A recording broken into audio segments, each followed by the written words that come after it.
Hey everyone, it's Amanda Johnson and I am back with part 3 of my Being Good with Being You free video series. And I just first of all want to express deep, sincere gratitude for you taking the time to watch these videos thus far and sharing with me in comments and in questions what's been coming up for you and letting me be a part of this journey with you. In last week's video, we explored what it was like to learn how to accept what is. So if you haven't had a chance yet to watch that video, I invite you to pause this one, head on down below this video to the link and make sure to check out the last video and then come right on back. I believe that we must first learn to love and accept ourselves for who we are in each moment before we can experience less suffering and more of what we truly desire in life. Now, as a recovering perfectionist and a soulful inquirer, I have spent my entire life looking for ways to improve myself. And I have, through that, read many books and invested a lot of time and money learning about other programs, philosophies, methodologies to experience life in this new way.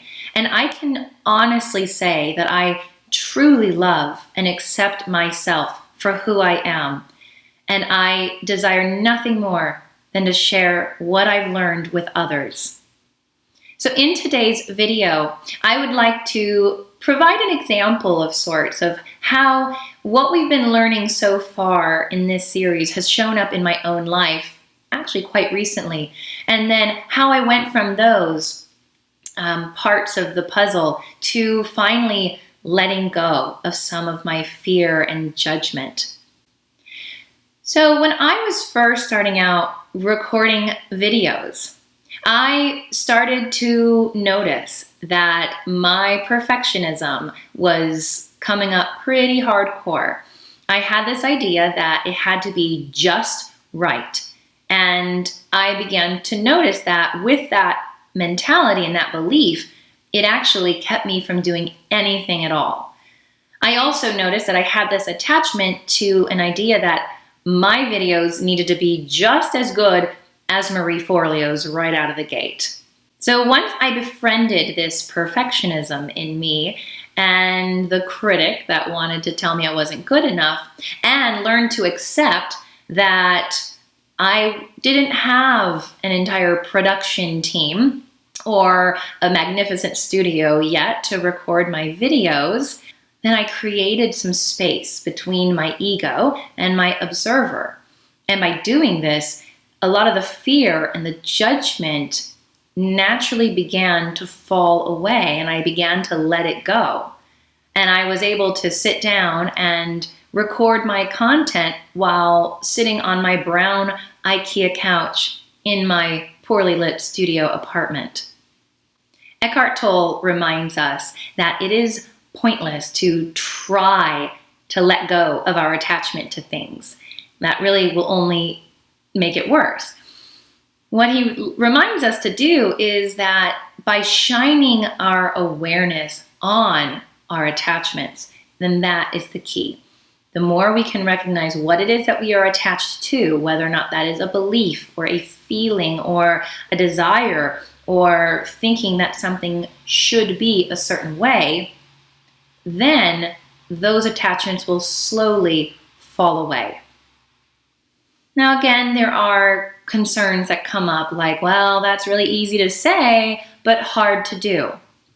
And what I want to offer you is that so often we overcomplicate things and we get in our mind about them and we think that we're supposed to somehow start letting go, and we think that we can figure that out in our head or in our mind. But really, by bringing awareness to each and every moment, to each and every desire, to each and every attachment, by shining the awareness on it, that is the doing. So the next time you catch yourself saying, oh, it's easy to say, hard to do, become aware of that. Another thing that sometimes comes up for us, and I know it certainly has come up for me many times, is this idea that, well, Why do I still experience the same challenges or the same lessons now that I'm aware of all of these things? Well, being present and being mindful of each moment doesn't mean that we aren't going to still experience challenges and lessons along the way. It just means that we are now bringing a ton more awareness to everything that happens. And by doing so, over time, things will get easier. And we will learn that lesson. And then we'll learn a different lesson. And we will start to experience what it is like to have more peace and ease in our lives. It is possible to live a life without the shoulds, or without the anxiety, or without the perfectionist paralysis. Believe me, if I can do it, so can you.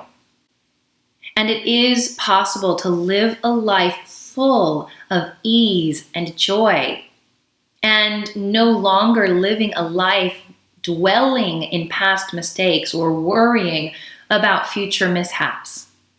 In my next video, I'm going to offer you something, and if you watch it, I truly believe that you are ready to take your transformation to the next level and to learn how to go from never enough to always okay for good.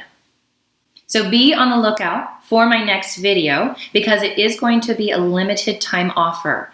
Plus, I'm going to be offering some really special bonuses to those of you who are willing to overcome any judgment or resistance to what might come up and sign up early.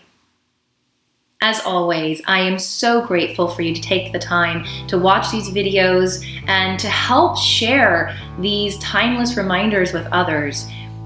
Every time one of us asks these questions or begins to examine ourselves in this non-judgmental way, I truly believe that we are elevating the overall consciousness of this planet. So thank you for doing your part.